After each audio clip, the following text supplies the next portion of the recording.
Well, here we are at East Brady. We have remnants of two furnaces here. Furnace has been fenced in. We probably can get a little closer and take a look at it. This is where the map drops you off, but we're going to want to get on into the ball field park and walk around and actually take some pictures. So at one time there were 4 furnaces here. This was the largest conglomeration, the largest furnace operation in I guess the 1900s. 19th century, I'm sorry, so the 1800s. So then 4 furnaces. I'm not sure if there was one here, but we'll get on and see if we can make out some things, get some footage of this. So if you're looking for your way in, you pull into the municipal building. You drive down the parking lot to the softball field, and then you park where the Jeep is. Of course, that's the Jeep's parking.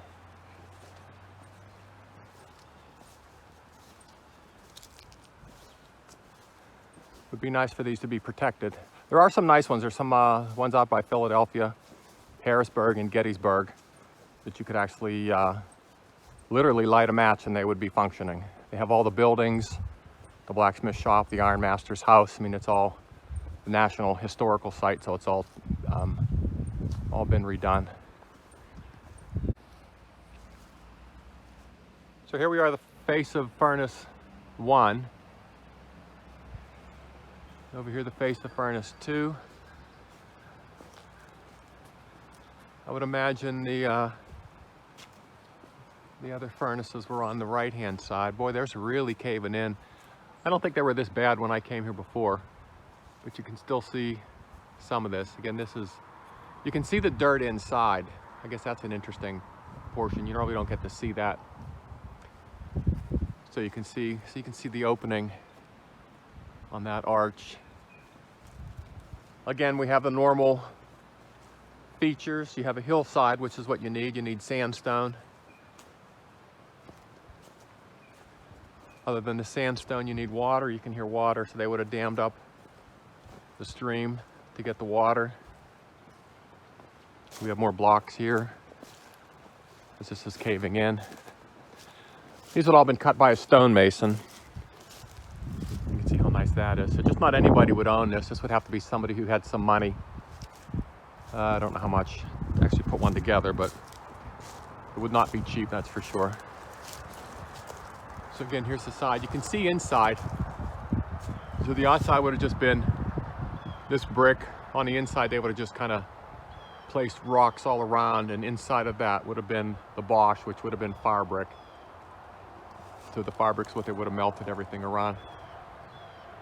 So again, not all that much to see here. It would have been something to see in its heyday.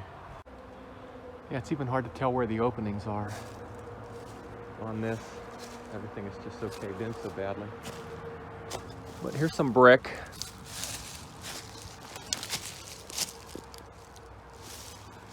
I see some brick over here. Let's take a look at this. So this brick has a little discoloration to it.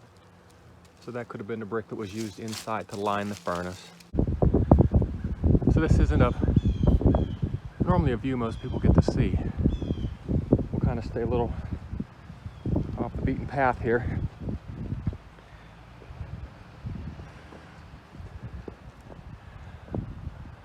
But we would have had a charging ramp up here.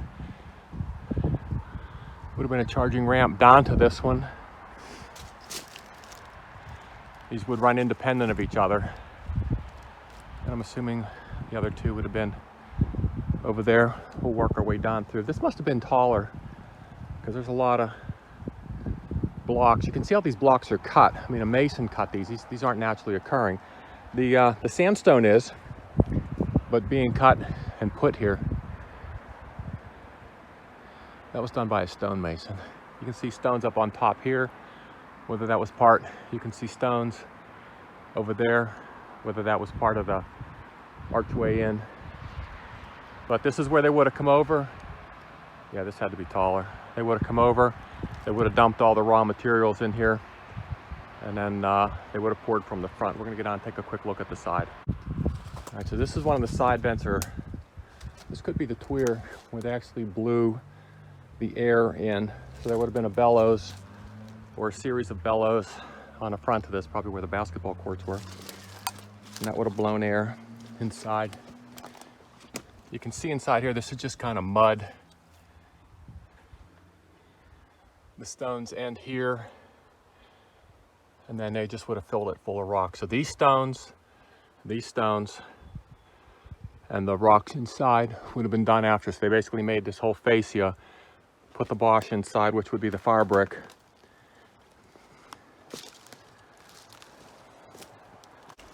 And here we are on the back of this furnace. Never seen anything protruding from there.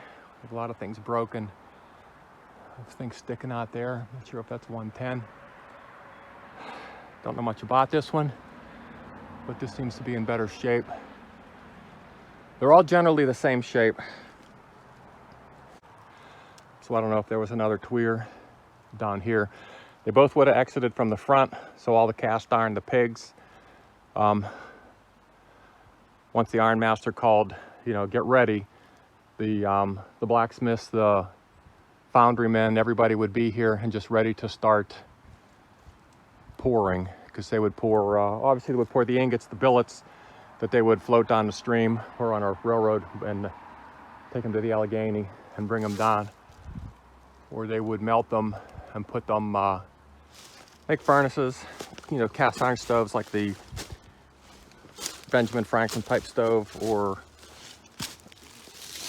cast iron pots and pans, cast iron pots and skillets and things like that. So as you can imagine, if one furnace, like the Monticello furnace that we just came from, employed 200 people, I could see this thing basically employing the whole community. I mean, all these trees up on the hill, if it was a charcoal furnace, all those trees, for as far as you could see, would be gone. No trees. I believe this was a cold blast. I don't think it was a hot blast furnace. Again, we see more bricks here. You can take a walk over and look. Try to get a picture from the front. So from the documentation, it looks like this probably started out as charcoal, then was converted to coke. But one of the furnaces was, when it was built, you know how well Americans are, bigger is better. So they built the furnace basically too big.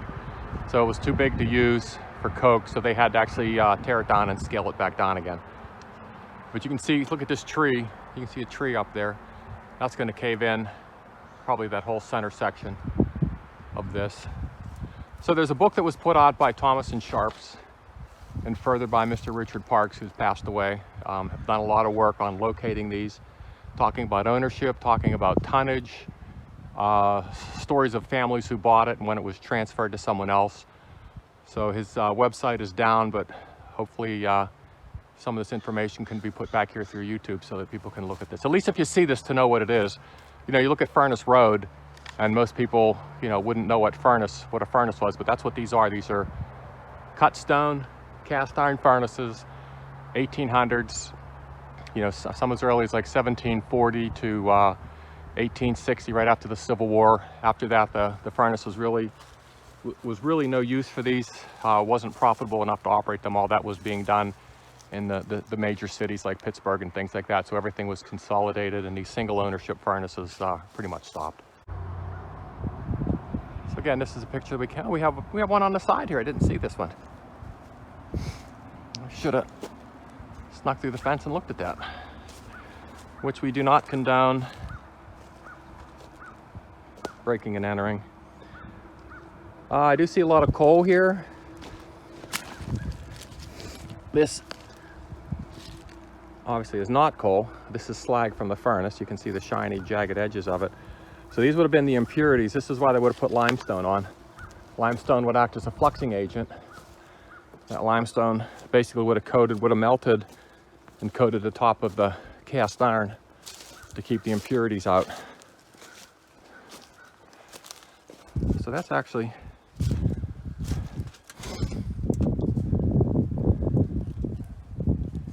that would have been deeper. You can see these things on the side. I've never seen those before, so those must have been added. Look how ingenious they were. Just pull that pin and that plate would have come off. And that would have held this thing together. So I could see this being another 5 foot high. Again, the whole front of this is off. Maybe this is the one that was too tall, don't know. Yeah, so assuming that bar is the end, this is the end of the furnace, that whole face. So basically, that whole portion, almost a third, almost 2/3 of that furnace has fallen off. And you can see that, you know, telltale signs of these brick. Interesting the way they put these together. You know, not like the bricks were lined up or anything. They just found a brick and put it in. That almost looks like a doorway, a Flintstone doorway. And then you see other ones that almost seem like a double row. Where's the double row? Tree, branch over. You see that double. How did they fit those things in? So it's like someone dry stacked this and made sure it all fit. And I agree. I think there would have been a furnace here, although I don't see any remnants other than a couple of big stones. Here's some more of this byproduct. So imagine four furnaces running at once. You know, that's a lot of material going in, whether it was coke or charcoal. Again, if it's charcoal, these trees would have been gone. If it was coal or coke, you know, that would have had been brought in from a smelting place. But just the amount of byproducts that would have come out of this, you know, there's up on top there's slag. Just, you know, the whole thing is just full of popcorn slag up there. Whether they, and I can't imagine they really cared that much about the environment back in the 1800s. But, you know, you see more of that stuff here. You can always tell because you have the pits or the pockets where the air would have gone through. That stuff is just everywhere around here. So what I'm looking for is a couple big stones, or even more of the popcorn slag, to say that a furnace was here. Because you can see the cutout. There's a cutout here. We'll walk a little bit further over there as well. How sad to see these things go away. Anyway, they're at least recorded on YouTube. I think I have pictures. I was here a couple years ago. I think I lost my film footage, but got the pictures. So I'll have to go back and take a look and see the difference between then and now. But at least we've captured a couple of these furnaces.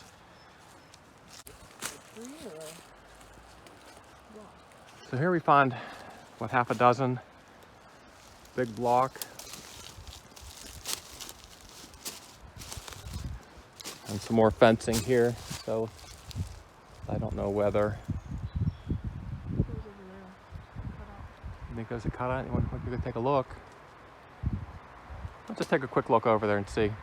Not that it matters, but it would be nice to know if this is furnace 2, 3, and 4, or whatever. So we'll just take a quick walk.